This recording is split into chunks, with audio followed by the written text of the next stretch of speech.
Why is it that more than 1 billion people around the world are suffering from malnutrition? To answer this, we must first explain what malnutrition is. Hunger can be classified into 3 categories: chronic hunger, acute hunger, and hidden hunger. Chronic hunger affects 750 million people, mostly in Asia, Africa, and Latin America, who seldom receive the minimum level of nutrition needed for health, growth, and work. Nutrition experts believe that the inhabitants of tropical or subtropical regions need at least 2,000 calories per day. The average Bengali, who consumes only 1,925 calories per day, is thus clearly malnourished. The average American, on the contrary, is overnourished with 3,666 calories per day. The type of food is also important. The Bengali diet is deficient in important nutrients such as calcium, protein, and vitamin A. The main cause of chronic hunger is poverty. Some 200 million Indians are chronically malnourished because they cannot afford to feed themselves and their families.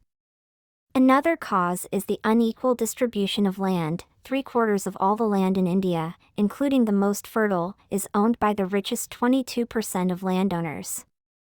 Most farmers are poor tenants whose rent, paid in cash or as crops, requires most of their income.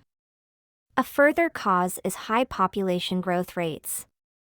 The population of India is increasing at a rate of 2% per year. In order to feed a lot of people, India will have to greatly increase its agricultural output. But food production appears to have reached its limits, and a poor harvest could lead to widespread starvation. Acute hunger is generally associated with regional famines. An estimated 35 million people, mostly Africans, live on the verge of starvation, with little or no food to sustain them. When there is a long drought or war, crops are ruined and many people starve to death. Deforestation, the main cause of soil erosion, and locust invasions can also contribute to famine. The tendency for the farmers of developing countries to switch from staple food crops to cash crops such as cotton, coffee, and tobacco has also led to acute hunger and potential famine. The export prices of cash crops have constantly fallen over the last 20 years. As a result, there is less money with which to buy food. Farmers who cannot earn a decent living from their food crops can at least eat them, but this is not possible with cotton or tobacco. Hidden hunger is thought to affect over 1/3 of the world's people, including 30 million Americans. In almost every country, there are homeless families, unemployed workers, senior citizens living on fixed pensions, and single-parent families who eat less and less as food prices rise. In these pockets of malnutrition, physical and mental health is at risk.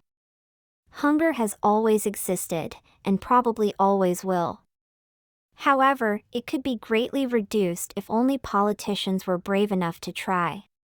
If the products of the world's farms, orchards, and oceans were distributed equally, everyone could have 3,600 calories a day.